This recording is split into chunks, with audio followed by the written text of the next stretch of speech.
Episode number 274. No time was to be lost. D'Artagnan sprang up with a bound, and at the same instant the ball from the other musket tore up the gravel on the very spot on the road where he had thrown himself with his face to the ground. D'Artagnan was not one of those foolhardy men who seek a ridiculous death in order that it may be said of them that they did not retreat a single step. Besides, courage was out of the question here. D'Artagnan had fallen into an ambush. If there is a third shot, said he to himself, I am a lost man. Immediately, therefore, took to his heels and ran towards the camp, with the swiftness of the young men of his country, so renowned for their agility.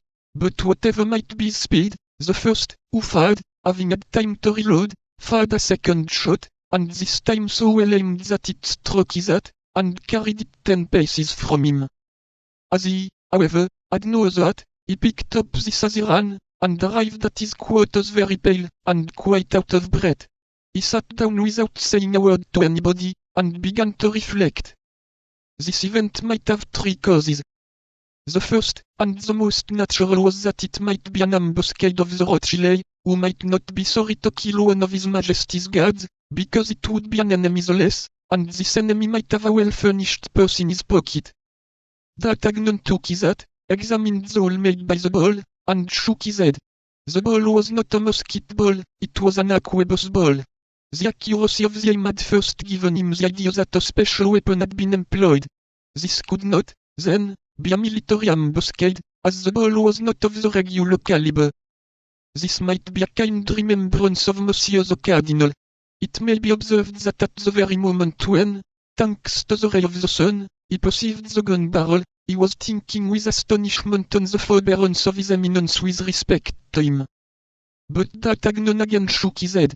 For people toward whom he had but to put forth his hand, his eminence had rarely recourse to such means. It might be a vengeance of Milady, that was most probable.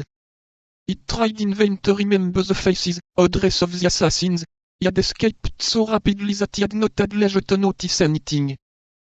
Ah, my poor friends, murmured D'Artagnan, where are you? And that you should fail me. D'Artagnan passed a very bad night. 3 or 4 times he started up, imagining that a man was approaching his bed for the purpose of stabbing him. Nevertheless, they dawned without darkness having brought any accident. But D'Artagnan well suspected that which was deferred was not relinquished. D'Artagnan remained all day in his quarters, assigning as a reason to himself that the weather was bad. At 9 o'clock the next morning, the drums beat 2 arms. The Doctolions visited the posts. The guards were under arms, and D'Artagnan took his place in the midst of his comrades. Monsieur passed along the front of the line, then all the superior officers approached him to pay their compliments. M. Dizessat, captain of the guards, as well as the others.